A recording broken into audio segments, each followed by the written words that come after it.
La Batalla de las Fronteras, desarrollada entre el 14 y el 25 de agosto de 1914, constituye mucho más que una simple serie de encuentros militares iniciales en el frente occidental de la Primera Guerra Mundial. Representa el dramático y sangriento colapso de los paradigmas estratégicos del siglo XIX al chocar con la realidad de la guerra industrial moderna, un punto de inflexión que marcaría el carácter de todo el conflicto subsiguiente. Desde una perspectiva militar y estratégica, esta batalla encapsuló el enfrentamiento entre dos doctrinas diametralmente opuestas. Por un lado, el plan Schlieffen alemán, meticulosamente diseñado para una guerra de movimiento rápido que buscaba replicar el éxito de la guerra franco-prusiana mediante un gigantesco movimiento de tenaza a través de Bélgica. Por otro lado, el plan 17 francés, impregnado del espíritu ofensivo del Alan Vital, que privilegiaba el ataque frontal casi como un imperativo moral. El resultado fue una catástrofe, verificación de la supremacía de la defensa en la era industrial. Las cargas de infantería francesas, con sus vistosos uniformes azules y rojos, se estrellaron sistemáticamente contra el fuego coordinado de la artillería pesada alemana y las ametralladoras, armas cuya letalidad había sido subestimada por los estados mayores. Las batallas de Lorena, las Ardenas, Charleroi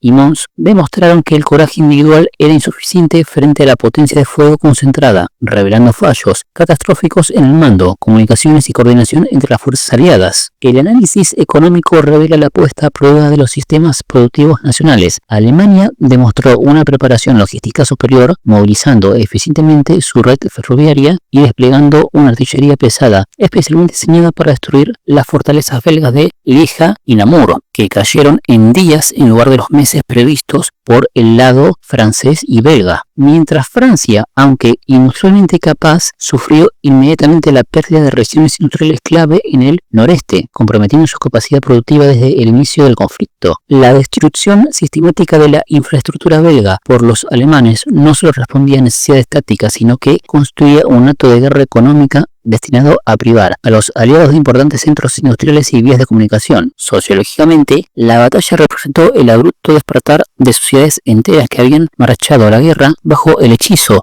de un patriotismo exaltado y la expectativa de un conflicto breve. La unión sagrada francesa y el entusiasmo belga por la resistencia chocaron con la realidad de la fuerza alemana, una política de terror destinada a asegurar la retaguardia mediante ejecuciones sumarias a civiles como la masacre de Dinant o la destrucción de la biblioteca universitaria de Lovaina, actos que inmediatamente alimentaron la maquinaria propagandista aliada sobre la barbarie germana. El flujo masivo de aproximadamente 600.000 refugiados belgas hacia Francia e Inglaterra creó inmediatamente una crisis humanitaria y transformó la percepción pública de la guerra, evidenciando su naturaleza total que no distinguía entre combatientes y civiles. Demográficamente, el costo humano fue aterrador incluso en estas primeras etapas. Francia sufrió aproximadamente 260.000 bajas en agosto, incluyendo 75.000 muertos, cifras que superaban cualquier experiencia bélica previa y que diezmaron a toda una generación de oficiales profesionales y suboficiales, una pérdida irreparable que lastraría el ejército francés durante años. Las pérdidas alemanas, aunque menores, alrededor de 100.000 hombres, indicaban ya que esta sería una guerra de desgaste sin precedentes. La batalla demostró que los avances médicos eran insuficientes para contrarrestar los efectos de las nuevas armas con sistemas de evacuación y atención sanitaria completamente desbordados. Políticamente, la violación de la neutralidad belga por Alemania justificaba, bajo la máxima de la necesidad no conoce ley, tuvo consecuencias trascendentales al proporcionar a Inglaterra el casus belli definitivo para entrar en el conflicto, asegurando así la participación del Imperio Británico y sus recursos globales. La resistencia inesperada de Bélgica, aunque militarmente insuficiente para detener el avance alemán,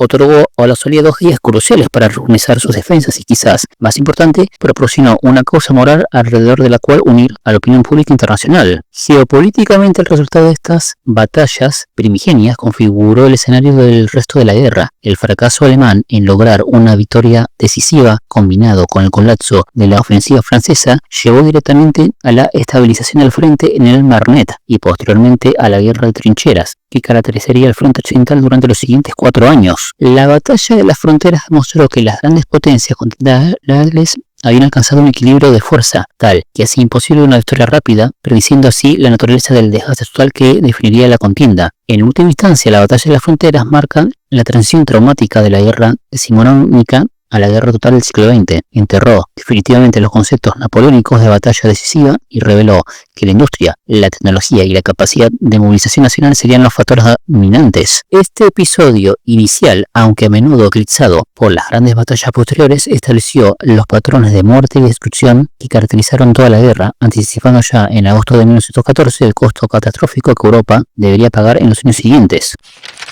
El asedio de Lieja, desarrollado entre el 5 y el 16 de agosto de 1914, constituye un episodio de profundo significado histórico que trasciende su duración temporal y escala militar limitada. Esta primera resistencia organizada de Bélgica contra la invasión alemana representa el punto de colisión inicial entre el derecho internacional y la razón de Estado, entre la preparación militar tecnificada y la defensa nacional determinada, entre los planes militares concebidos en papel y la realidad compleja del campo de batalla. Desde la perspectiva militar operativa, el asedio demostró la vulnerabilidad de las fortificaciones permanentes frente a la tecnología de asedio moderna. El sistema de fuertes de Lieja, diseñado por el general Redount en la década de 1880 y considerado entre los más avanzados de Europa, se reveló obsoleto ante la artillería de asedio alemana, particularmente los obuses Stocka de 305 mm y los gigantescos camiones Krupp de 420 mm,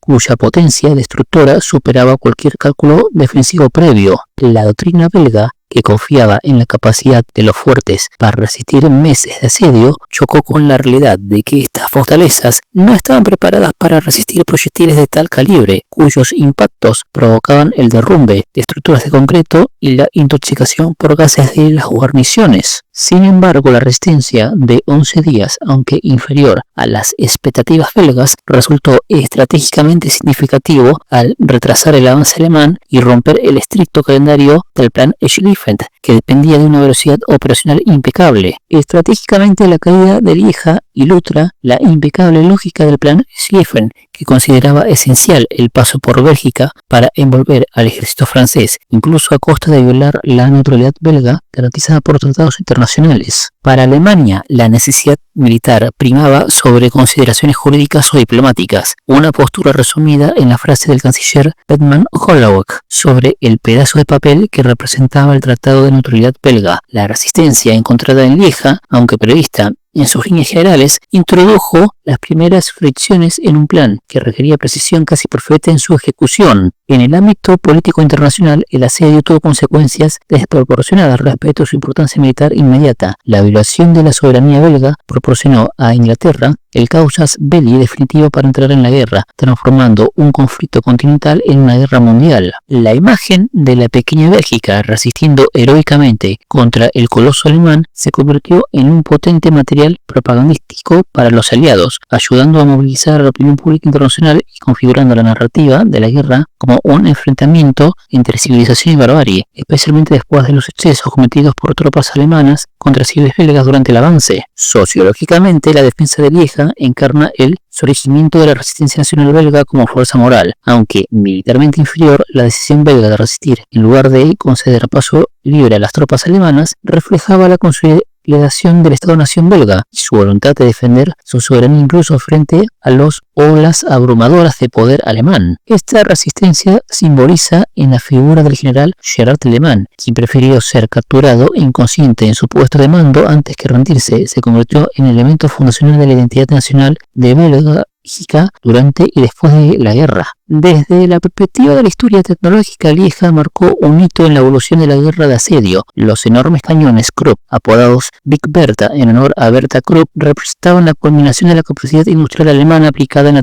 artillería de sitio. Su efectividad contra los fuertes de Lieja y posteriormente en Namur señaló el fin de la era de las fortificaciones permanentes como baluartes defensivos decisivos, al mismo tiempo que anunciaba el creciente dominio de la artillería pesada que caracterizaba toda la guerra. Demográficamente, el asedio prefiguró los patrones de violencia que marcarían la invasión. Las represalias alemanas contra los civiles, incluidas ejecuciones sumarias y destrucción de propiedades como el célebre quema de la biblioteca de Lovaina, establecieron desde estos primeros compases la naturaleza total del conflicto que se avecinaba, donde la distinción entre combatientes y no combatientes era difusa progresivamente en el tiempo de guerra. Económicamente, el control de Lieja era esencial para Alemania, no solo como puerta de entrada a Bélgica, sino como llave para el control de la cuenca industrial de esta zona, vital para el esfuerzo bélico alemán y como nudo ferroviario crítico para el avance hacia Francia. La resistencia belga, aunque finalmente superada, impuso costes de tiempo y recursos que, multiplicados a lo largo de la campaña, contribuirían a la erosión del impulso ofensivo alemán. En el contexto más amplio de la guerra, el asedio de Lieja representa la primera demostración de que la realidad del campo de batalla resistiría la aplicación mecánica de los planes prebélicos. Si bien técnicamente una victoria alemana, el tiempo perdido y la resistencia encontrada prefiguraron las dificultades que encontraría el ejército imperial germánico en su búsqueda de una victoria rápida. La caída de Lieja, por lo tanto, no solo fue la toma de una ciudad fortificada, sino el primer acto de un drama que demostraría la imposibilidad de una guerra corta y la llegada de un conflicto de desgaste que transformaría irrevocablemente a Europa.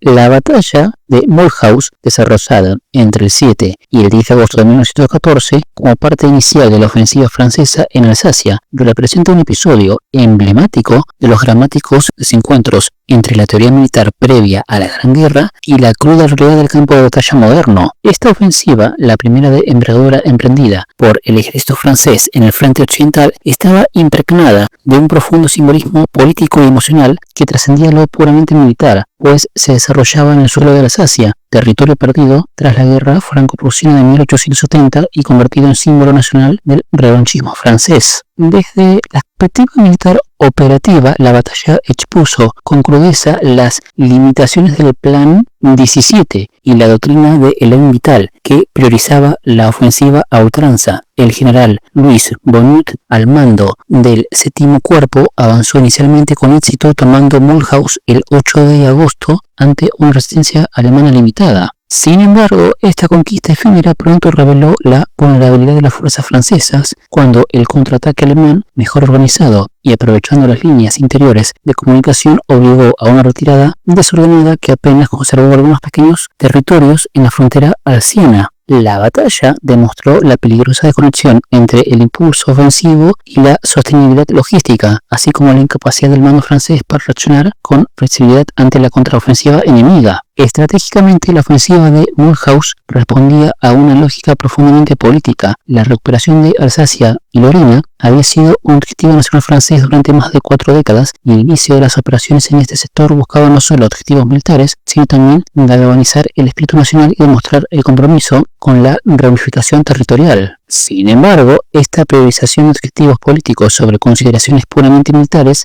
llevó a subestimar los desafíos operativos. Las líneas de suministro francesas se extendían peligrosamente mientras los alemanes operaban desde posiciones interiores más consolidadas. En el ámbito sociológico, la batalla reflejó el estado de ánimo de la Francia de 1914, donde el entusiasmo patriótico y el espíritu de revancha se mezclaban con una subestimación peligrosa de la capacidad alemana. La imagen de las tropas francesas siendo recibidas como libertadores en Alsacia, aunque efímera, alimentó la narrativa de la Unión Sagrada y la guerra como cruzada de liberación nacional. Sin embargo, la rápida reversión de fortunas militares produjo un shock psicológico que anticipaba la transición desde el optimismo inicial hacia la comprensión de que la guerra sería larga y costosa. La dimensión tecnológica y táctica reveló deficiencias críticas en el ejército francés. Los llamativos uniformes azules y rojos de la infantería francesa, herencia del siglo XIX, convertían a las tropas en blancos perfectos para los fusileros y artilleros alemanes. La subestimación de la ametralladora como arma defensiva combinada con tácticas de asalto frontal que privilegiaban el coraje individual sobre la coordinación armada resultó en bajas desproporcionadas para los franceses. Estas lecciones, aunque aprendidas sangrientamente en Mulhouse, no serían asimiladas por el alto mando francés hasta después de fracasos similares en las batallas de las fronteras. Demográficamente, la batalla introdujo el drama de los civiles atrapados en frentes. La población alsaciana, dividida en su lealtad después de más de 4 décadas de administración alemana, experimentó la nueva realidad de ser territorio disputado cuando los combates arrasaron pueblos y ciudades que habían conocido paz desde 1871. El tratamiento de los civiles por ambos bandos prefiguró los patrones de ocupación militar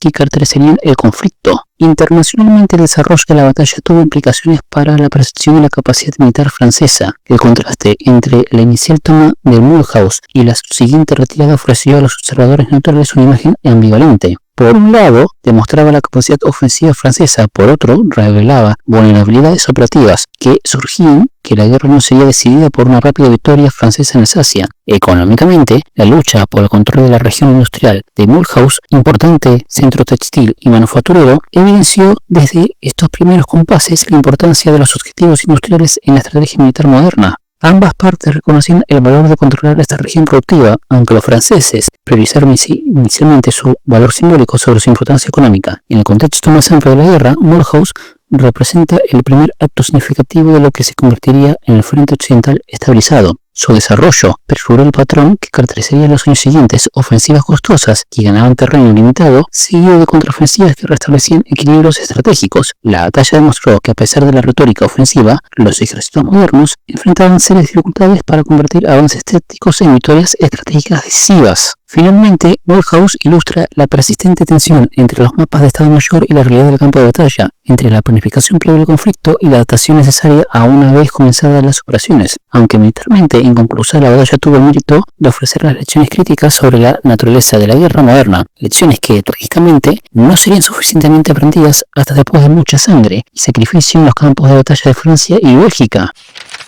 La batalla de Mons, librada el 23 de agosto de 1914, constituye mucho más que el primer enfrentamiento significativo entre británicos y alemanes en la Gran Guerra. Representa el dramático encuentro entre dos tradiciones militares, el punto de colisión donde el profesionalismo del viejo ejército británico chocó con la maquinaria de guerra alemana y donde el mito se encontró con la realidad de la guerra industrial moderna. Desde la perspectiva militar operativa, Mons demostró la formidable eficacia del soldado británico profesional frente a la adversidad abrumadora. La Fuerza Expedicionaria Británica, también conocida como BIF, compuesta por soldados veteranos de las campañas coloniales, desplegó una tasa de fuego de rifle tan precisa y rápida que los alemanes creyeron enfrentarse a numerosas ametralladoras. Esta capacidad de fuego individual, fruto de años de entrenamiento en los campos de tiro de Hitz, permitió a dos divisiones británicas contener temporalmente el avance de 4 cuerpos alemanes. Sin embargo, la batalla también reveló las limitaciones tácticas del ejército británico. Mientras que los soldados demostraron superioridad en el combate individual, la doctrina aún no había asimilado completamente las implicaciones de potencia de fuego moderna, y las formaciones en línea pronto mostrarían su vulnerabilidad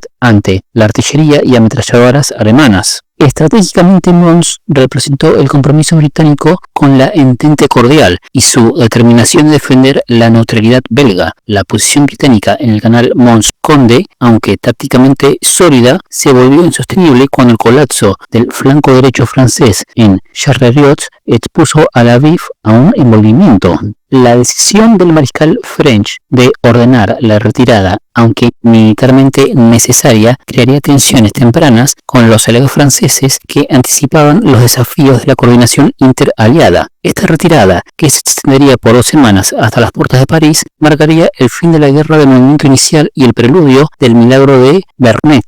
En el ámbito sociológico, Mons encarnó la transición británica de una potencia imperial distante a un compromiso continental total. El Contemplated Army de soldados profesionales, denominación que los británicos adoptarían con orgullo tras ser supuestamente llamados así por el Kaiser, representaba una Inglaterra preindustrial en valores aunque industrial en capacidad. La batalla también generó uno de los mitos duraderos de la guerra, los ángeles de Mons, apariciones celestiales que habrían protegido la retirada británica, reflejando la necesidad psicológica de encontrar elementos sobrenaturales en medio del horror moderno. Tecnológicamente, Mons demostró tanto las ventajas como las limitaciones del equipamiento británico. El rifle Lee Enfield demostró su superioridad sobre el Mauser alemán en cadencia de fuego, mientras que la artillería británica de 18 libras mostró efectividad en el combate a corta distancia. Sin embargo, la escasez de ametralladoras, solo 2 por batallón, y la ausencia de artillería pesada revelaron desventajas significativas frente al mejor equipado ejército alemán. La batalla también destacó la importancia de las comunicaciones, con oficiales británicos frecuentemente dirigiendo la batalla desde posiciones expuestas, sufriendo bajas proporcionalmente mayores que sus homólogos alemanes. Demográficamente, las bajas británicas en Mons, aproximadamente unos 1.600 hombres, aunque modestas en comparación con las pérdidas francesas simultáneas en las Ardenas, representaron un shock para la opinión pública inglesa, acostumbrada a victorias coloniales con bajas muy limitadas. La naturaleza de las heridas, causadas principalmente por artillería y fuego de ametralladoras, anunciaba el tipo de guerra que esperaba Europa. Internacionalmente, Mons simbolizó el regreso del ejército británico al continente después de un ciclo de ausencia relativa. Para Alemania, la presencia británica representaba la materialización del temido cerco, mientras que para Francia significaba la concretización de una alianza largamente esperada. La resistencia británica en Mons, aunque técnicamente una derrota táctica, demostró que ambos bandos, sobre todo Inglaterra, se comprometía seriamente con el esfuerzo bélico continental. En la memoria histórica, Mons adquirió una importancia desproporcionada respecto a su significado militar inmediato. La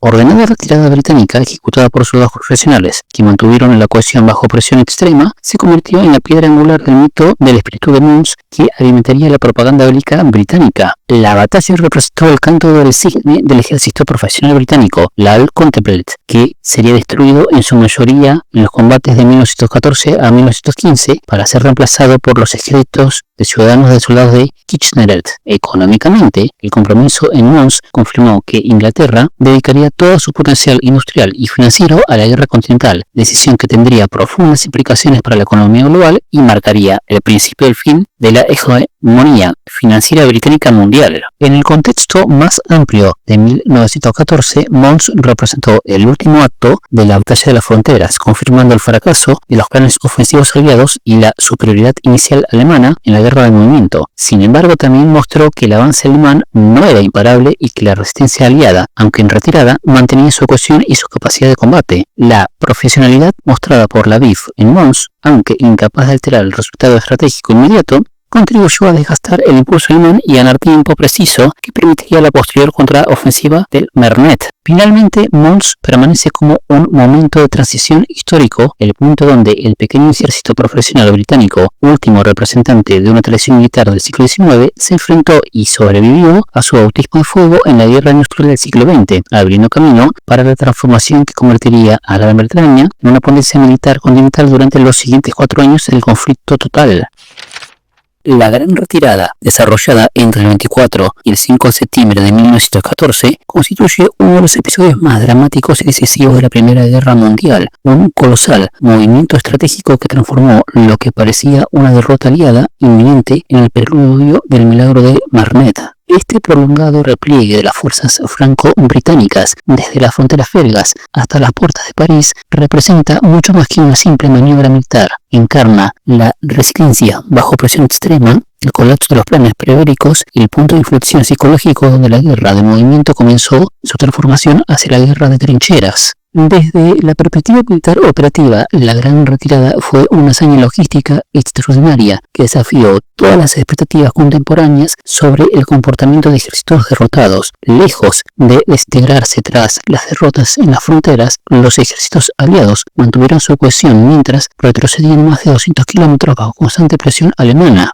General Joffre demostró una frialdad estratégica remarcable, reconociendo tempranamente el fracaso del Plan 17 y reconfigurando sus fuerzas incluso durante la retirada. Su decisión de crear el nuevo ejército sexto en el flanco izquierdo alemán, utilizando tropas transferidas del este mediante el ingenioso uso del sistema ferroviario francés, representa un magistral ejercicio de improvisación estratégica que pasaría casi desapercibido para el mundo alemán. Mientras tanto, la fuerza expedicionaria británica, aunque numéricamente pequeña, actuó como una esponja operacional que absorbía desproporcionadamente la atención del primer ejército alemán de von Kluck, cuya obsesión por destruir a los británicos se los llevaría a cometer el error fatal de cruzar al este de París. Estratégicamente, la retirada reveló las profundas tensiones dentro del sistema del mando alemán, mientras Moltke el joven vacilaba en su cuartel general lejano, perdiendo contacto con sus ejércitos en avance. Los comandantes alemanes en el campo tomaban decisiones críticas basadas en información incompleta. La modificación del plan Schlieffen, particularmente la decisión de von Kluck de girar al suroeste en lugar de rodear París por el oeste, creó la brecha entre los ejércitos primero y segundo alemanes, que Joffre explotaría magistralmente en el Marnet. Esta divergencia entre planificación y ejecución demostró los límites del control en una guerra de movimientos a gran escala, donde las comunicaciones no pueden seguir el ritmo del avance. En el ámbito sociológico, la Gran Retirada representó una prueba de fuego para la moral civil y militar. Para los soldados franceses acostumbrados a la doctrina ofensiva, el retroceso continuo generaba frustración y desconcierto, mientras que para los civiles que huían ante el avance alemán, se creaba un trauma colectivo que marcaría generaciones enteras. Las escenas de rodeadas, atestadas de refugiados anticipadas en Bélgica, repitieron a escala masiva en el norte de Francia, creando una crisis humanitaria que tensionaba aún más la logística militar. Sin embargo, contra todo pronóstico, el ejército francés no se desmoralizó, sino que utilizó el tiempo ganado durante la retirada para reorganizarse y recuperar el aliento operativo. Tecnológicamente hablando, la retirada destacó la paradoja de la movilidad en la era industrial. Mientras los ejércitos podían desplazarse rápidamente gracias a los ferrocarriles, una vez en el campo dependían de la marcha a pie y el transporte animal. La aviación de reconocimiento emergió como herramienta crucial. Los vuelos franceses que identificaron el giro de Von Kluck proporcionaron a Joffre la inteligencia que necesitaba para lanzar su contraofensiva. Simultáneamente, la incapacidad alemana para interceptar estas comunicaciones aéreas reveló una vulnerabilidad crítica en su aparato de inteligencia. Demográficamente, el episodio representó un desplazamiento masivo de la población que prefiguraba los horrores de la guerra total. Cientos de civiles huyeron hacia el sur, creando patrones de migración forzada que se repetirían en 1940. Las atrocidades alemanas contra civiles reales y percibidas alimentaron la propaganda aliada y solidificaron la resistencia francesa, creando el contexto psicológico para la defensa feroz que caracterizaría los siguientes años de guerra. Económicamente, la retirada significó la pérdida temporal de algunas de las regiones industriales más fructíferas de Francia, un golpe severo al esfuerzo bélico aliado. Sin embargo, la evacuación ordenada de industrias claves y trabajadores calificados hacia el sur permitió mantener cierta capacidad productiva, mientras que el gobierno francés demostró una notable resiliencia administrativa al trasladar temporalmente sus ministerios a Bourdieu,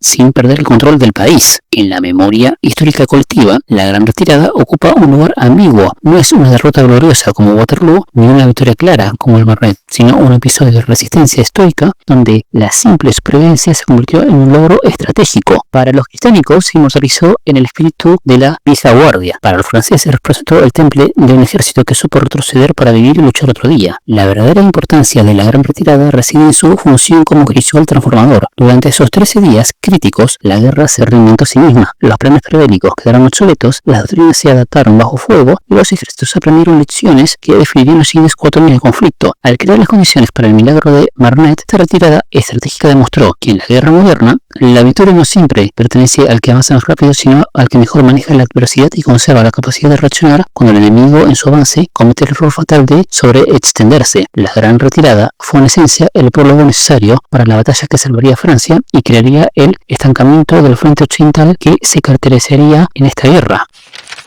La batalla de Le Cateau, librada el 26 de agosto de 1914, representa un crucial episodio de resistencia desesperada en el contexto de la Gran Retirada aliada. Mucho más que una simple acción de retaguardia, este enfrentamiento encapsuló la transición del ejército británico desde las expectativas de una guerra limitada hacia la cruda realidad del conflicto industrial moderno, demostrando tanto la resiliencia como los límites del profesionalismo militar tradicional frente a la abrumadora superioridad material alemana. Desde la perspectiva militar operativa, Le Cateau fue una batalla necesaria, pero tremendamente costosa. El general Horace Smith-Dorrient, enfrentando a la disyuntiva de continuar una retirada que amenazaba con desorganizar sus fuerzas o establecer una línea defensiva temporal, tomó la audaz decisión de combatir. Sus dos divisiones exhaustas tras días de marcha y combates continuos, establecieron posiciones a lo largo de una cresta cerca de Le Cateau, donde enfrentaron elementos de 3 cuerpos alemanes. La batalla destacó por el extraordinario desempeño de la artillería británica, cuyas baterías de 18 libras dispararon a tal ritmo que en algunos sectores lograron contener avances alemanes muy superiores en número, aunque frecuentemente desde posiciones expuestas, que sufrieron bajas catastróficas. Los artilleros británicos, disparando a corta distancia contra la infantería alemana, escribieron una página de heroísmo que se convertiría en leyenda regimental, pero también demostraron la vulnerabilidad de las doctrinas tácticas que subestimaban el poder de la contrabatería enemiga. Estratégicamente, la batalla permitió a la fuerza expedicionaria británica ganar un día crucial para reorganizar sus líneas y continuar la retirada de manera más ordenada. Sin embargo, este éxito táctico relativo tuvo un costo elevado, aproximadamente 7.800 bajas británicas frente a unas 5.000 alemanas, números que horrorizaron a un ejército acostumbrado a las bajas limitadas de las guerras coloniales. La decisión de Smith-Dorrien, aunque controvertida en su momento y criticada por el comandante en jefe Sir John French, probablemente evitó una desintegración completa del flanco derecho británico, pero también demostró los peligros de las acciones de retaguardia cuando se enfrentaban a un enemigo numérica y técnicamente superior. En el ámbito táctico, LeCute reveló las deficiencias críticas en el equipamiento y doctrina británicas. La escasez de ametralladoras, solo 2 por batallón, obligó a confiar excesivamente en el fuego de fusilería, mientras que la artillería, aunque valiente, carecía de los procedimientos adecuados para operar de manera coordinada con la infantería en defensa. Las lecciones aprendidas lentamente en LeCute desde la necesidad de mayor profundidad defensiva, mejor coordinación interarmas y comunicaciones más efectivas, comenzarían a transformar las tácticas británicas, aunque a un precio terrible. Tecnológicamente, la batalla destacó la creciente importancia de la artillería de campaña como arma de contramovimiento. Los cañones británicos, aunque inferiores en número a los alemanes, demostraron su efectividad cuando se empleaban con determinación, pero también su vulnerabilidad cuando la munición comenzaba a escasear y las posiciones quedaban expuestas. La batalla también mostró los límites del rifle Lee Enfield en situaciones defensivas estáticas frente a fuego artillero concentrado, mientras que la casi ausencia de comunicaciones inalámbrica eficiente dificultó la coordinación durante la retirada final. En la memoria colectiva histórica, LeCute ocupó un lugar particular como la batalla donde el ejército profesional británico demostró su temple, pero también donde comprendió plenamente la naturaleza de la guerra moderna. Los relatos de baterías de artillería disparando hasta el último cartucho quemarropa, de batallones manteniendo la formación bajo fuego intenso mientras retroceden, y de la extraordinaria resistencia física de soldados que combatían tras días sin descanso adecuado, se convirtieron en parte fundamental del mito militar inglés. Psicológicamente, la batalla marcó un punto de inflexión para la Fuerza Expedicionaria Británica. Si la batalla de Mons había sido el bautismo de fuego, LeCute fue la confirmación de que esta guerra sería diferente a cualquier conflicto anterior. La escala de bajas, la intensidad del fuego artillero y la impecable precisión alemana crearon una conciencia colectiva de que la supervivencia dependía de la adaptación rápida a nuevas realidades tácticas. En el contexto más amplio de 1914, LeCute representó el punto álgido de la crisis durante la Gran Retirada. La capacidad británica de infligir bajas significativas al enemigo mientras ejecutaba una retirada ofensiva demostró a los alemanes que la campaña no sería un paseo militar, y a los franceses que sus aliados británicos poseían la determinación necesaria para enfrentar circunstancias extremas. La batalla, aunque técnicamente decisiva, contribuyó estratégicamente al desgaste gradual del impulso ofensivo alemán que culminaría en el milagro del Marnet. La batalla del LeCute permanece como testigo del profesionalismo del ejército británico regular y su capacidad para aprender rápidamente bajo fuego. Las lecciones tácticas extraídas de esta acción de retaguardia sobre el valor de las posiciones defensivas preparadas, la necesidad de reservas móviles y la importancia de la coordinación interarmas influirían en el desarrollo de la doctrina británica durante el resto de la guerra. En última instancia, LeCute representa el momento donde el pequeño ejército profesional de Inglaterra comprendió que estaba enfrentando no solo a otro ejército, sino a una nueva forma de hacer la guerra, marcando el inicio definitivo de la era victoriana y el comienzo de la transformación que crearía los ejércitos de ciudadanos soldados del siglo XX. La primera batalla del Marnet, desarrollada entre el 6 y el 2 de septiembre de 1914, representa uno de esos raros momentos históricos donde el curso de la civilización occidental pendió literalmente de un hilo. Mucho más que una simple victoria aliada, este enfrentamiento marcó el colapso definitivo de los planes de guerra previos, el fracaso de la estrategia alemana de guerra rápida y el nacimiento del horror de la guerra de trincheras que definiría el conflicto. Desde la operativa militar, el Marnet fue una batalla de oportunidades creadas y desperdiciadas. El general Joffre, demostrando una serenidad extraordinaria, había utilizado la gran retirada no como una derrota, sino como una reorganización estratégica, creando el nuevo sexto ejército bajo von Moritz, que amenazaba el flanco derecho alemán. La decisión de von Kluck de girar hacia el sureste en lugar de rodear París creó la brecha de 50 kilómetros entre los ejércitos primero y segundo alemanes que los aliados exportarían magistralmente. La batalla destacó por el uso innovador de movimientos de pinza y contraataques coordinados, pero también por las tremendas dificultades de mando y control en una era donde las comunicaciones no podían seguir el ritmo de los eventos. El famoso milagro no fue divino sino logístico, la utilización de taxis parisinos para transporte de refuerzos, aunque militarmente marginal, simbolizó la movilización total de la nación francesa. Estratégicamente, el Marennes representó el punto de inflexión donde la guerra del movimiento murió para dar paso a la guerra de posiciones. El plan Schlieffen, minuciosamente elaborado durante una década, colapsó bajo el peso de sus propias contradicciones, líneas de suministro sobreextendidas, comunicaciones insuficientes y la incapacidad de alto mando alemán para controlar a sus comandantes de campo. Moltke, el joven, enfermo y aislado en su cuartel general, perdió el control operativo, mientras que Joffre, mediante su presencia física en los puntos críticos y su sistema de oficiales del NACE, mantuvo una coordinación superior. La batalla demostró que en la guerra moderna la estrategia no puede ser simplemente ejecutada, sino que requería constante adaptación. En el ámbito sociológico, el Marennes encarnó el triunfo temporal de la Unión Sagrada francesa sobre el individualismo alemán. Mientras las tropas francesas combatían con desesperada determinación para salvar su patria, las divisiones entre los comandantes alemanes, particularmente la amarga rivalidad entre von Kluck y von Lupp, dificultaron la coordinación defensiva. El general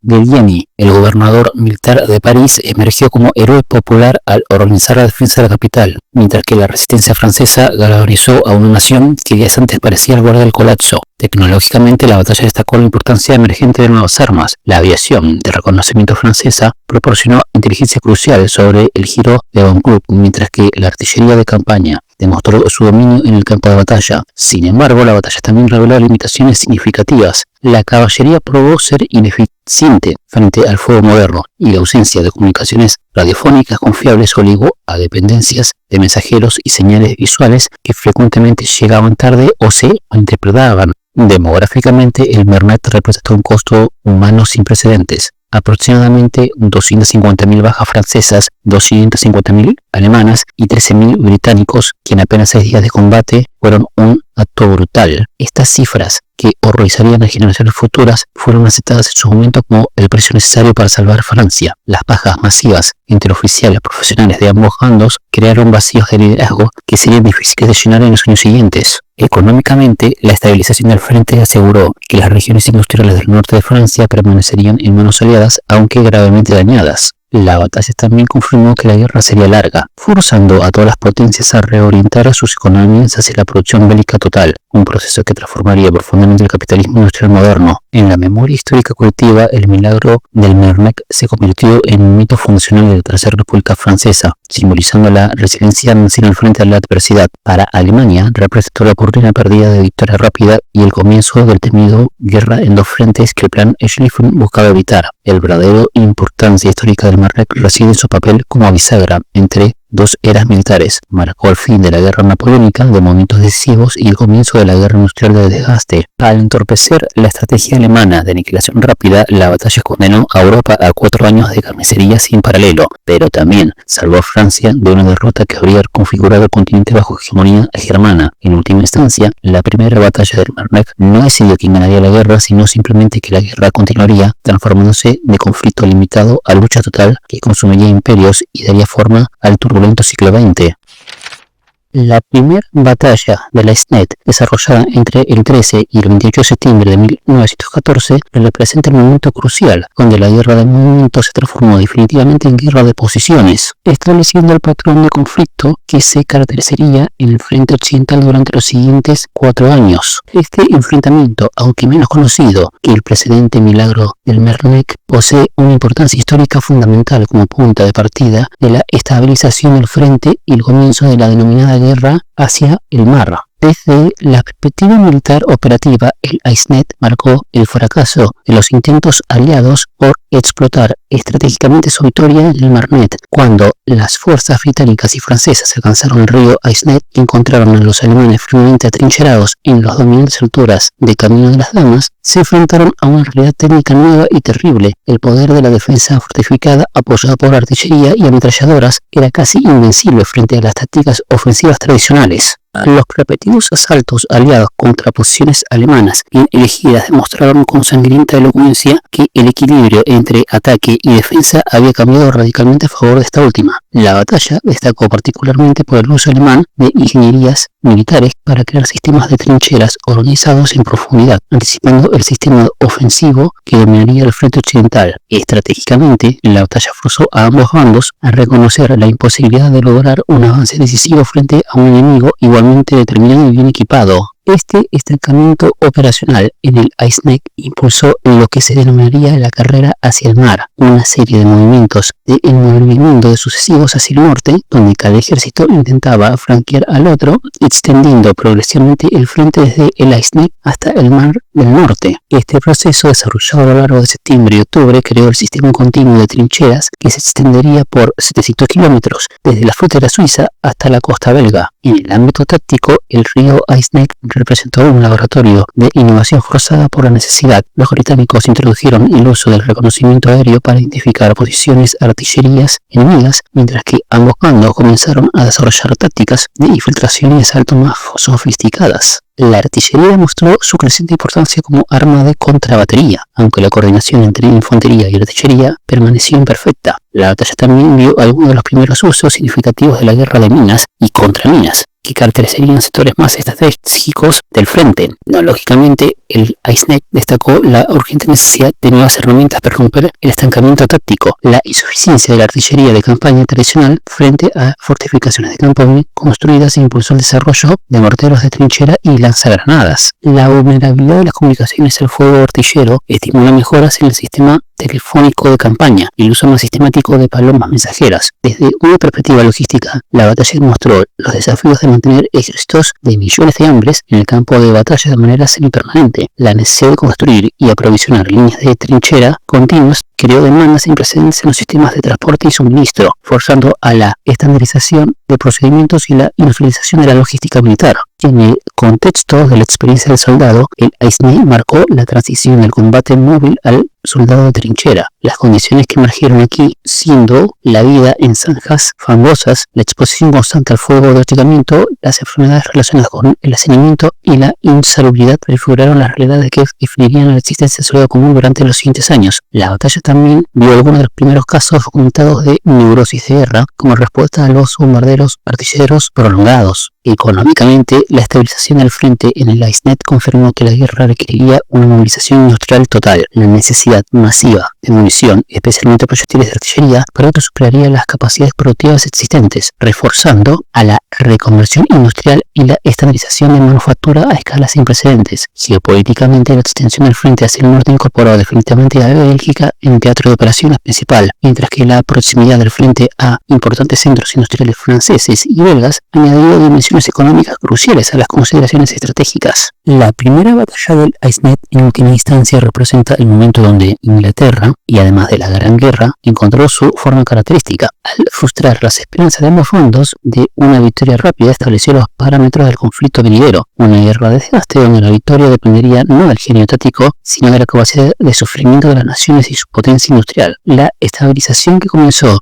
en las riberas del Ice Neck crearía el contexto para las grandes batallas de desgaste de 1915 al 17 y determinaría la estructura misma del conflicto que transformaría irrevocablemente a Europa y al mundo.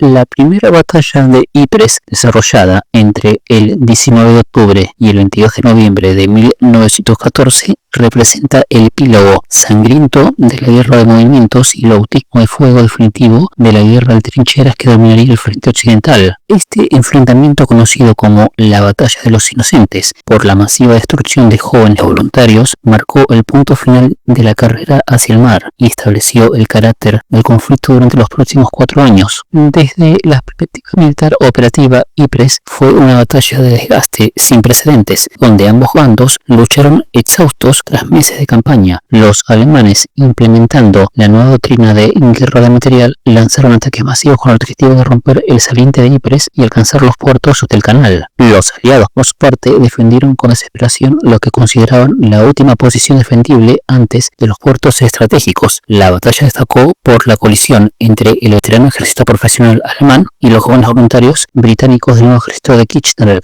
cuya inexperiencia fue suplida por una tenaz y valiente entrega que sorprendió a los alemanes. El campo de batalla, relativamente llano y sin posiciones naturales fuertes, se convirtió en un infierno donde cada granja, cada caserío, cada elevación del terreno fue fortificada y discutida con saña. Estratégicamente, Ypres representó el fracaso fallido del plan Schlieffen y la confirmación de que Alemania enfrentaría una guerra en dos frentes. El control aliado del saliente aseguró la continuidad de las comunicaciones marítimas con Inglaterra, vital para el esfuerzo aliado para los alemanes. El no lograr romper el frente en Ypres significó la pérdida de su última oportunidad de una victoria rápida en el oeste, forzándoles a orientar su estrategia hacia una guerra de desgaste prolongada. La batalla también consolidó el frente continuo desde el Mar del Norte hasta Suiza, estableciendo la configuración que permanecería esencialmente estática hasta 1918. En el ámbito táctico, Ypres demostró la supremacía absoluta de la defensa en la guerra moderna. Las ametralladoras, apoyadas por la artillería bien posicionada, infligieron bajas catastróficas a las unidades de infantería atacantes. Los alemanes aprendieron dolorosamente que el entusiasmo y el número no pueden superar la potencia de fuego concentrada, mientras que los británicos comprendieron que su ejército profesional estaba siendo destruido en el proceso. La batalla vio el nacimiento de tácticas de infiltración embrionarias y el uso sistemático de la guerra de trincheras como sistema defensivo permanente. Tecnológicamente, Ypres marcó hitos significativos. Los alemanes emplearon por primera vez artillería pesada en gran escala, incluyendo los temibles obuses Piperta. La batalla también presenció el primer uso significativo de francotiradores organizados y la perfección de las técnicas de construcción de trincheras que caracterizarían al frente. La aviación de reconocimiento demostró su valor crítico para detectar movimientos de tropa y ajustar el fuego artillero. Demográficamente, las pérdidas fueron apocalípticas. Los ingleses sufrieron aproximadamente 58.000 bajas, los franceses 86.000 y los alemanes entre 134.000 y 162.000. Estas cifras representaban la aniquilación virtual del ejército inglés original y una generación de jóvenes oficiales alemanes cuya pérdida existiría durante el resto de la guerra. La carnicería de Ypres creó un trauma nacional y marcaría profundamente a todas las naciones involucradas. Socialmente, la batalla representó el final del idealismo guerrero. Los voluntarios británicos que habían marchado al frente con entusiasmo encontraron una realidad industrializada de muerte masiva y impersonal. La batalla expuso la cruda verdad de que la guerra moderna no era una aventura gloriosa, sino una carnicería mecanizada, donde el coraje individual contaba poco frente a las armas automáticas y la artillería. Económicamente, el resultado aseguró la línea vital de suministros a través del Canal de la Mancha, permitiendo a Inglaterra funcionar como portaaviones insumergible de los aliados. La incapacidad alemana para capturar los puertos del canal condenó a Alemania a sufrir el bloqueo naval aliado que estrangularía gradualmente su economía de guerra. En la memoria histórica, Ypres se convirtió en símbolo de sacrificio y resistencia. La destrucción casi total de la ciudad medieval, la tenaz defensa del saliente contra fuerzas abrumadoras y la masacre de jóvenes voluntarios crearon una narrativa de sacrificio que definiría la memoria británica de la guerra. Los campos de Flandes, inmortalizados posteriormente en el poema In Flanders Fields, se convertirían en tierra sagrada para la Commonwealth. La primera batalla de Ypres cerró definitivamente el primer acto de la Gran Guerra, estableciendo los patrones de conflicto que dominarían los 3 años y medio siguientes. Marcó la transición de la guerra de movimientos a la guerra de posiciones, del ejército profesional al ejército de masas y de la expectativa de victoria rápida a la realidad de la guerra de desgaste. En última instancia, Ypres representó el momento donde Europa comprendió que se había embarcado en una guerra sin retorno, cuyos costos nadie había anticipado y cuyo final nadie podía vislumbrar.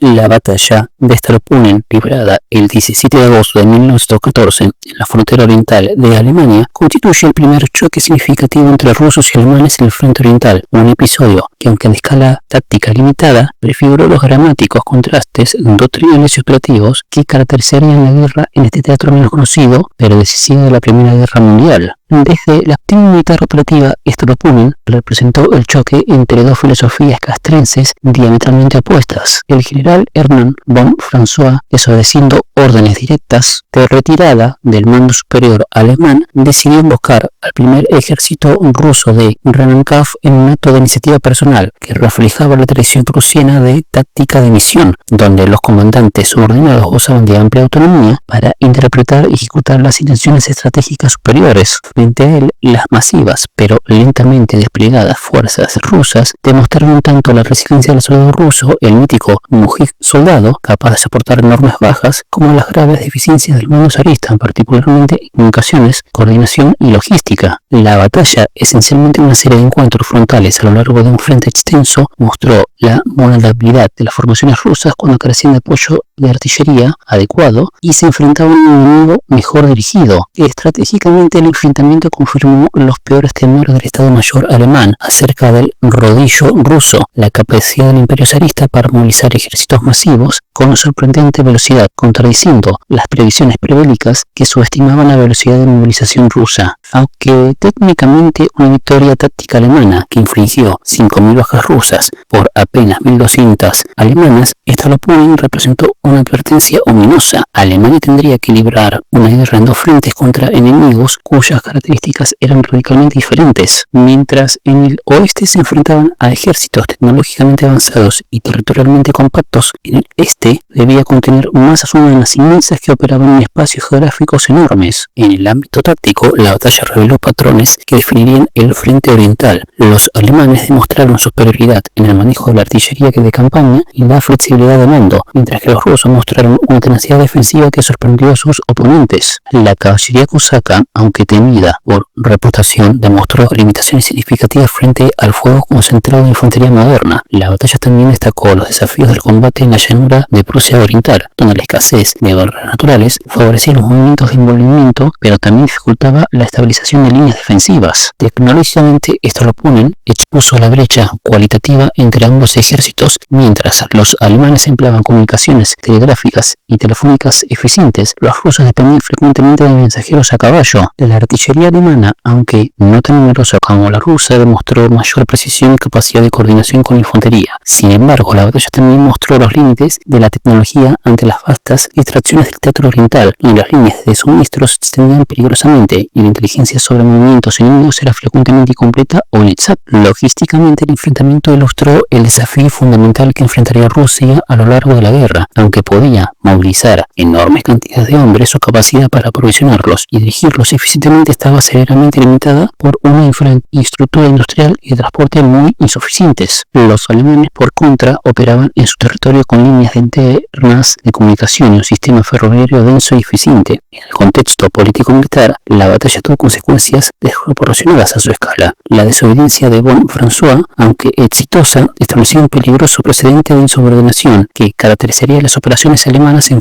el frente oriental. Para los rusos, el encuentro creó una falsa sensación de confianza en la solidez de su aparato militar, mascarando deficiencias estructurales que serían catastróficamente evidentes en la posterior batalla de Tannenberg. Demográficamente, Stolopungen representó el primer capítulo del enorme costo humano que el frente oriental exigiría a Rusia. Las bajas sufridas aquí, aunque modestas comparadas con las carnicerías venideras, anunciaban el patrón de desgaste que eventualmente desgastaría la resistencia del ejército zarista y contribuiría al colapso del régimen en 1917. La batalla de Stolopungen, en última instancia, funcionó como un microcosmos de guerra en el este, un conflicto de movimientos rápidos en espacios inmensos, donde la iniciativa individual podía alterar planes estratégicos cuidadosamente elaborados y donde la relación entre masa y movilidad atrae tradición y modernidad. Se jugaría en una escala continental. Este primer choque, aunque oscurecido por las batallas más grandes que le seguirían inmediatamente, estableció los términos del duelo germano-ruso que determinaría en gran medida el destino del frente oriental y por extensión de toda la guerra europea.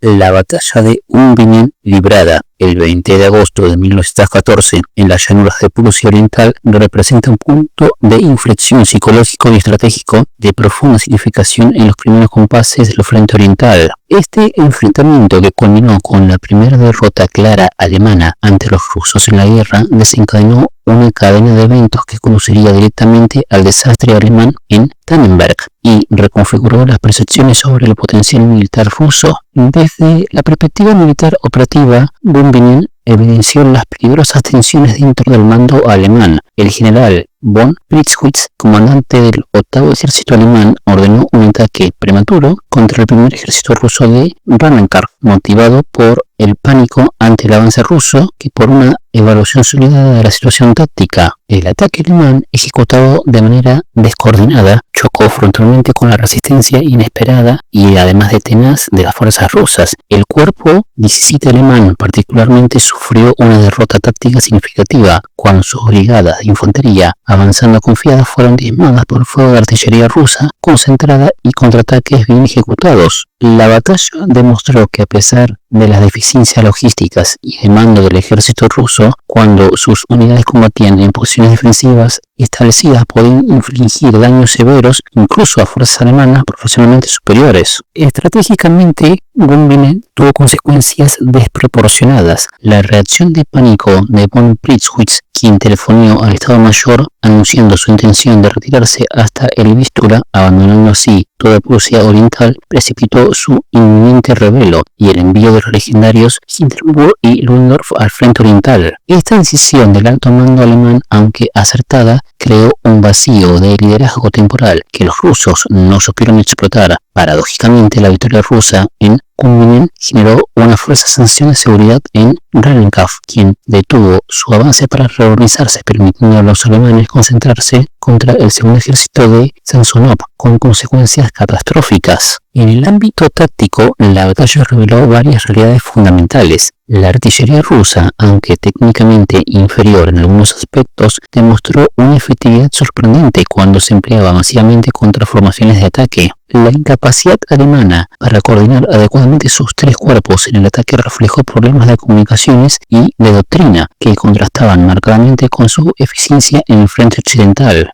Los soldados rusos, particularmente las unidades siberianas, mostraron una tenacidad en combate defensivo que contradecía los estereotipos prevalecientes en el Estado Mayor alemán. Tecnológicamente, Gumbinnen confirmó la brecha existente entre ambos ejércitos, pero también mostró que la superioridad técnica alemana no era absoluta. Mientras los alemanes sufrían por la falta de suficientes armas automáticas y por la inferioridad numérica en artillería pesada, los rusos demostraron que su armamento básico, particularmente el fusil Mosin Nagant, era perfectamente adecuado cuando se empleaba desde posiciones defensivas preparadas. En la dimensión psicológica, la batalla transformó las percepciones de ambos bandos. Para los alemanes, la derrota supuso un shock cultural, la constatación de que el ejército ruso no era la masa desorganizada que esperaban encontrar. Para los rusos, Gumbinnen representó un momentáneo restablecimiento de la confianza en sus capacidades militares, aunque esta euforia resultaría efímera ante los desastres inminentes. Logísticamente, la batalla puso de manifiesto el desafío fundamental alemán en el este, la necesidad de defender un territorio extenso con fuerzas limitadas dependiendo de la velocidad de maniobra y de la red ferroviaria para compensar la inferioridad numérica. La victoria rusa, sin embargo, también reveló las limitaciones de su propio sistema logístico, incapaz de explotar rápidamente los éxitos tácticos debido a las dificultades de aprovisionamiento en territorio enemigo. En el contexto internacional, el éxito ruso en Gumbinnen tuvo importantes repercusiones diplomáticas. La demostración de que Rusia podía derrotar a Alemania en el campo de batalla fortaleció momentáneamente la cohesión de la Entente, proporcionando a franceses y ingleses la evidencia de que el rodillo ruso era una unidad operativa y no simplemente una entidad teórica. La batalla de Gumbinnen, en última instancia, representa una victoria pírrica en consecuencias paradójicas. Aunque demostró la capacidad combativa del soldado ruso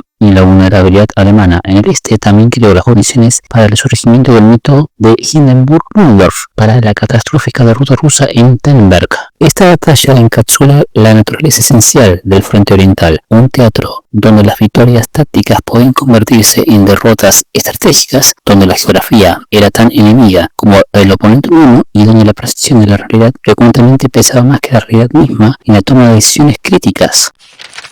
La batalla de Tannenberg, librada entre el 26 y el 30 de agosto de 1914 en los bosques y lagos de Prusia Oriental, representa mucho más que una mera victoria táctica alemana. Constituye una de las operaciones de cerco más perfectas de la historia militar, un punto de inflexión psicológico que redefinió la naturaleza de la guerra en el frente oriental y forjó mitos que perdurarían en la conciencia alemana durante generaciones. Desde la perspectiva militar operativa, Tannenberg fue la materialización de los principios de la concepción de aniquilación. Los comandantes alemanes Hindenburg y Ludendorff, aprovechando magistralmente la descoordinación entre los ejércitos rusos de Rhein-Neckar y Samsonov, ejecutaron una maniobra de doble envolvimiento que aisló y destruyó sistemáticamente al segundo ejército ruso. La operación demostró la superioridad alemana en movilidad ferroviaria, comunicaciones y flexibilidad de mando, mientras explotaba hasta el límite las deficiencias rusas, transmisiones de radio sin cifrar que revelaban posiciones e intenciones, lentitud de movimientos y un sistema logístico incapaz de sostener operaciones ofensivas profundas.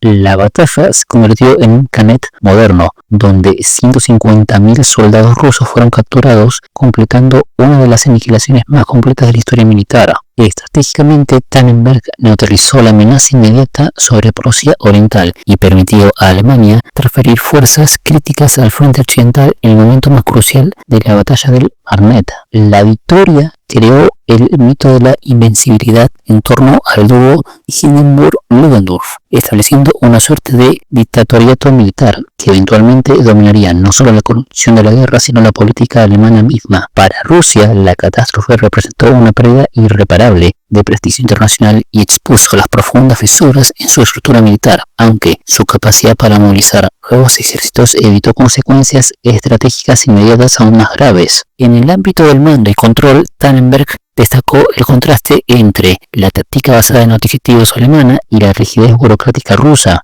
Mientras los comandantes alemanes de Korps y división actuaban con iniciativa, basándose en la intención general, el general Samsonov microgestionaba sus fuerzas desde retaguardia, perdiendo contacto con la realidad del campo de batalla hasta el punto de vagar perdido en los bosques prusianos durante las etapas finales de la batalla antes de suicidarse. La descoordinación con Rackenkampf, agravada por rencillas personales persistentes, completó un cuadro de desastre evitable. Tecnológicamente, la batalla representó un hito en la guerra de señales. Las intercepciones de radio por parte de la estación alemana en Königsberg, que capturaba mensajes rusos transmitidos en claro, proporcionaron una inteligencia decisiva. La movilización de tropas mediante ferrocarril demostró que era mucho más importante la infraestructura moderna en la guerra de movimiento, permitiendo a los alemanes transferir fuerzas en frentes con velocidad asombrosa. En la dimensión psicológica, Tannenberg adquirió un significado casi mítico. La elección del nombre, evocando la derrota de los caballeros teutónicos en 1410 frente a los polacos y lituanos, transformó la batalla en un acto de redención nacional que resonó profundamente en el imaginario colectivo alemán. La victoria se presentó como triunfo de la cultura germánica sobre la horda eslava, alimentando narrativas nacionalistas y expansionistas que tendrían consecuencias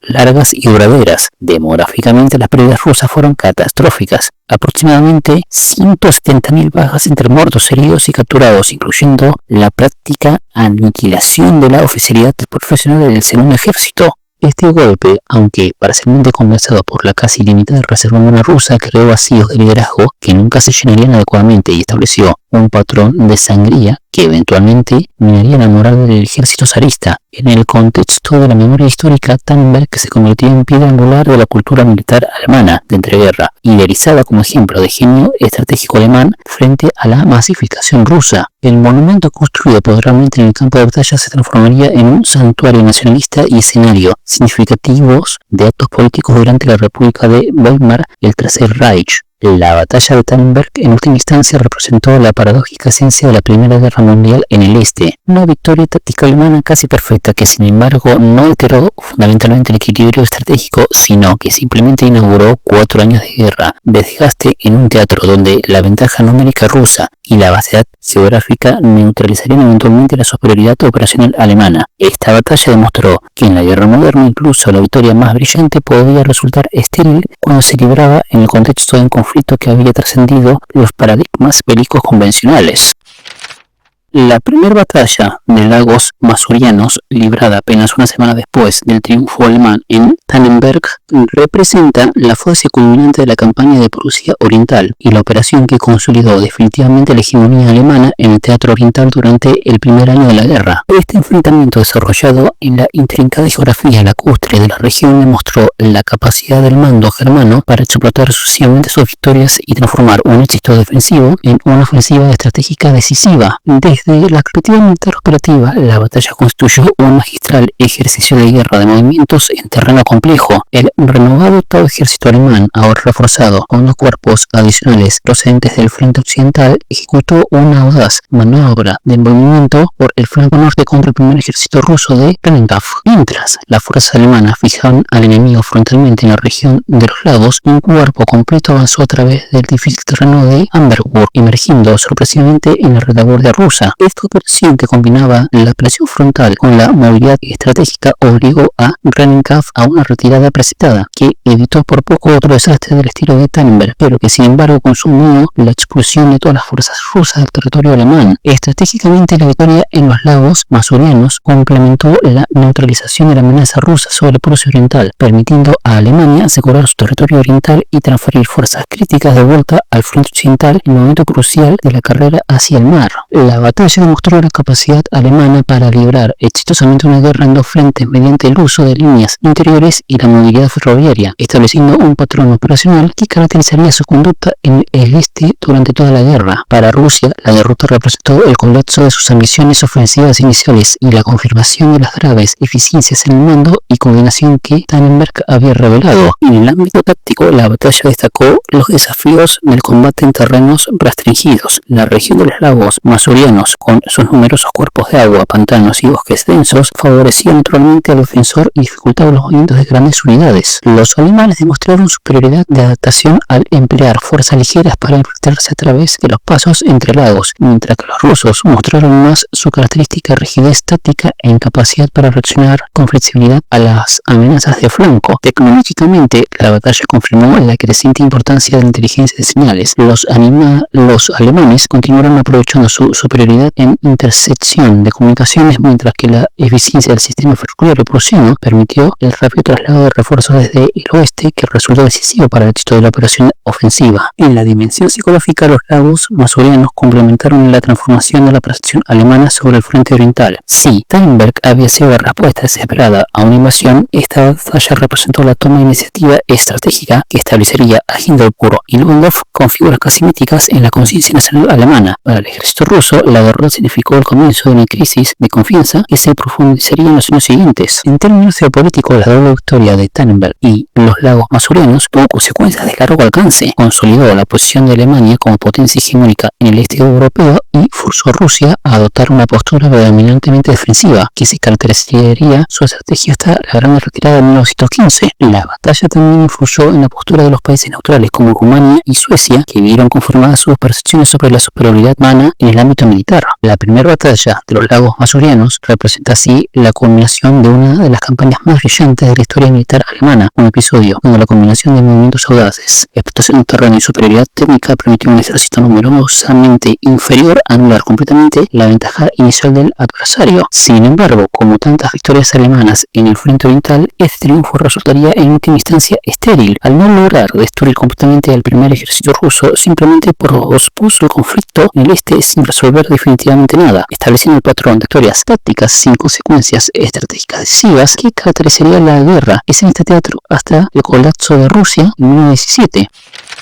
La batalla de Ser, desarrollada entre el 15 y el 24 de agosto de 1914 en las escarpadas laderas del monte Ser, en el noroeste de Serbia, representa un episodio de profunda significación histórica que trasciende su escala táctica limitada. Esta primera victoria aliada de la guerra no solo frustró los planes austrohúngaros de una rápida sumisión de Serbia, sino que se erigió en símbolo de la resistencia de las pequeñas naciones frente a los imperios centrales y expuso con crudeza las debilidades estructurales del ejército dual. Desde la perspectiva militar operativa, Ser constituyó un magistral ejemplo de guerra montañosa y aprovechamiento del terreno. El líder serbio, Radomir Pukovnik, aunque postrado en cama por su enfermedad, dirigió una defensa elástica que aprovechó la intrincada geografía de la región para canalizar a las fuerzas austrohúngaras del general Potierek hacia emboscadas sucesivas. Los soldados serbios, endurecidos en las guerras balcánicas y familiarizados con el terreno abrupto, demostraron una movilidad superior y una capacidad de marcha extraordinaria, plazándose rápidamente entre posiciones defensivas, mientras los austrohúngaros, con su equipo pesado y columnas logísticas extensas, se veían impedidos por la falta de caminos recursos adecuados. La batalla culminó con el audaz asalto nocturno serbio del 15 al 16 de agosto que arrebató las posiciones clave en la cumbre del Ser, una hazaña que siguió el curso de la campaña. Estratégicamente, la victoria serbia tuvo consecuencias desproporcionadas. Para Austro-Hungría, la derrota representó una humillación catastrófica que desmintió su pretensión de ser una gran potencia militar y expuso la fragilidad de su estructura multinacional. La necesidad de desviar fuerzas sustanciales del frente ruso para enfrentar la inesperada resistencia serbia debilitó críticamente el esfuerzo bélico austrohúngaro en el teatro principal. Para los aliados, Ser proporcionó un invaluable triunfo propagandístico en un momento de reveses generalizados en los frentes occidentales y oriental, demostrando que los imperios centrales podían ser derrotados. En el ámbito táctico, la batalla destacó el contraste entre dos ejércitos de naturaleza diferente. Los serbios, organizados en divisiones de infantería ligera y apoyados por una artillería de montaña ligera, demostraron superioridad de adaptación a un terreno difícil. Sus tácticas de infiltración y aprovechamiento de la cobertura natural contrastaron con la rigidez de las formaciones austrohúngaras, que replicaban modelos occidentales en un terreno completamente inadecuado. La eficacia del francotirador serbio, también conocido como cometa, y su capacidad para operar en unidades pequeñas y descentralizadas prefiguraron tácticas que solo se generalizarían años después en otros frentes. Logísticamente, Ser reveló graves deficiencias austrohúngaras. Las líneas de suministro a través del Danubio y el Seba resultaron insuficientes, mientras que la intendencia serbia, aunque modesta, demostró mayor eficiencia al operar en su terreno nacional con el apoyo de la población civil. La capacidad serbia para movilizar rápidamente reservistas e integrarlos en unidades combatientes reflejó una sociedad militarizada pero cohesionada. En la dimensión psicológica y política, la batalla adquirió un significado fundacional para la identidad nacional serbia. La victoria sobre un imperio que los operaba ampliamente en recursos se convirtió en piedra angular del mito nacional, alimentando la narrativa del pequeño David eslavo frente al Goliat germánico. Esta resonancia simbólica fortaleció la resistencia serbia durante la posterior y más devastadora invasión de 1915. Para Austro-Hungría, la derrota intensificó las tensiones nacionales internas, particularmente con las comunidades eslavas del sur, cuya lealtad al imperio se vio erosionada por el éxito de sus correligionarios serbios. Demográficamente, las pérdidas fueron severas para ambos bandos, pero particularmente traumáticas para los serbios. Aproximadamente 16.000 bajas en un ejército de 450.000 hombres representa un costo proporcional enorme para una pequeña nación. Estas pérdidas, aunque menores que las austrohúngaras, que fueron 23.000, afectarían profundamente la capacidad serbia de resistir campañas futuras. En el contexto internacional, Ser alteró las percepciones sobre los Balcanes, demostró que Serbia no era el estado cliente insignificante que muchas cancillerías europeas suponían, sino una nación con capacidad militar real y voluntad de resistencia. La batalla también complicó las relaciones entre Austro-Hungría y sus aliados, particularmente con el Imperio Otomano, que observó con atención el desarrollo de los acontecimientos antes de comprometerse con los imperios centrales. La batalla de Ser, en última instancia, representa el triunfo de la adaptación sobre la doctrina, de la motivación nacional sobre la maquinaria imperial. Aunque técnicamente una victoria defensiva que simplemente preservó el escudo territorial, su importancia reside en haber demostrado que la Gran Guerra no solo sería un conflicto entre imperios industriales, sino también una lucha donde los factores intangibles como conocimiento del terreno, moral de combate, cohesión social podían neutralizar ventajas materiales aparentemente abrumadoras. Esta victoria ganada en las escarpadas laderas de una montaña balcánica resonaría en los frentes distantes de Francia y Rusia como recordatorio de que la guerra había entrado en una nueva era donde todas las certezas previas estaban siendo cuestionadas.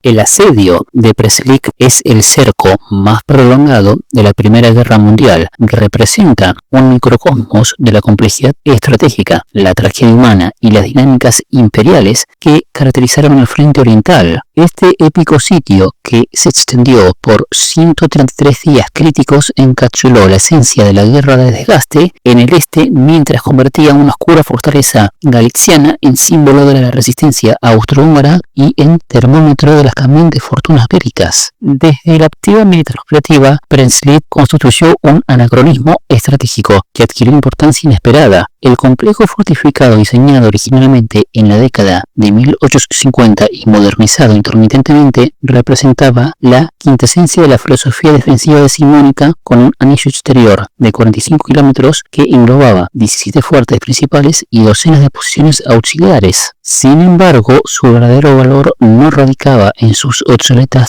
fortificaciones, sino en su posición como llave de comunicaciones entre los Cárpatos y el Vístula, y como principal depósito logístico del frente austrohúngaro. El sitio demostró la vulnerabilidad de las fortalezas permanentes frente a la artillería moderna, pero también reveló cómo factores morales y logísticos podían prolongar una defensa más allá de las expectativas puramente técnicas. Estratégicamente, el destino de Prenzlík se entrelazó con las operaciones en los Cárpatos, donde austrohúngaros y rusos libraban una lucha despiadada por el control de los pasos montañosos. Cada intento de relevo austroalemán generó esperanzas truncadas entre la guarnición, estableciendo un ciclo psicológico de expectativa y desesperación que minaría progresivamente la moral de los defensores. Para los rusos, la captura de la fortaleza se convirtió en objetivo político-militar prioritario que justificaba la inmovilización de 3 ejércitos, mientras que para Viena su defensa representaba una cuestión de prestigio imperial en un momento de crecientes tensiones nacionalistas. En el ámbito humano, el sitio creó una sociedad sitiada única donde 130.000 defensores y 18.000 civiles enfrentaron progresivamente el hambre, enfermedades y la desesperación. La evolución de la dieta de la guarnición, desde raciones normales hasta el consumo de caballos, perros y finalmente una mísera ración de 150 gramos de pan diario, documenta con crudeza el proceso de degradación física y moral que culminaría en la capitulación. Las sucesivas salidas de la guarnición, particularmente la desesperada intentona de octubre de 1914, adquirieron carácter de tragedia griega, donde el valor individual resultaba insuficiente frente a la implacable lógica del cerco. Tecnológicamente, Prenzlík demostró la obsolencia de la guerra de fortalezas frente a la potencia artillera moderna. Los cañones de asedio rusos, aunque menos sofisticados que sus equivalentes occidentales, resultaron suficientes para reducir sistemáticamente las defensas. Al mismo tiempo, el sitio destacó la importancia de la ingeniería militar. Tanto atacantes como defensores emplearon minas y contraminas en operaciones que evocaban la guerra de asedio preindustrial. Logísticamente, el drama de Prenzlík representó un desafío colosal para ambos bandos. Los austrohúngaros intentaron infructuosamente mantener aeródromos de suministro dentro del perímetro sitiado, mientras los rusos enfrentaron las dificultades de mantener líneas de aprovisionamiento a través de una Galicia devastada por los combates. La eventual capitulación reveló el colapso total del sistema logístico austrohúngaro, con depósitos vacíos y una guarnición físicamente agotada. Políticamente, la caída de Prenzlík en marzo de 1915 marcó un punto de inflexión en la percepción del conflicto. Para Austro-Hungría, la pérdida de su principal bastión en Galicia representó una humillación nacional que exacerbó las tensiones étnicas internas, particularmente entre los componentes eslavos del imperio. Para Rusia, la victoria pareció momentáneamente validar su estrategia ofensiva en los Cárpatos, aunque esta euforia resultaría efímera ante la ofensiva alemana de Gorlick-Tarnów, que recuperaría la fortaleza solo en 3 meses después. En la memoria histórica, Prenzlík se convirtió en símbolo ambiguo. Para algunos, representó el heroísmo del soldado austrohúngaro, para otros, la obstinación irracional del mundo imperial, y para los nacionalistas ucranianos y polacos, un episodio más en la lucha por el control de Galicia. La destrucción sistemática de las fortificaciones por los rusos antes de su retirada simbolizó el fin definitivo de una era de guerra de asedio. El asedio de Prenzlík, en última instancia, trascendió su importancia militar inmediata para convertirse en metáfora del agotamiento progresivo que caracterizaría la Primera Guerra Mundial en el frente oriental. Este prolongado drama humano, desarrollado entre las nieblas invernales de Galicia, encapsuló la tragedia de un imperio multinacional enfrentando su propia descomposición, de un ejército ruso mostrando simultáneamente tenacidad e ineptitud, y de miles de soldados y civiles atrapados en una lucha cuyo significado estratégico final resultaría una ilusión. La fortaleza, como la Europa misma, emergería de la guerra fundamentalmente transformada, sus piedras dispersas testimoniando el colapso de un orden mundial que el conflicto había barrido para siempre.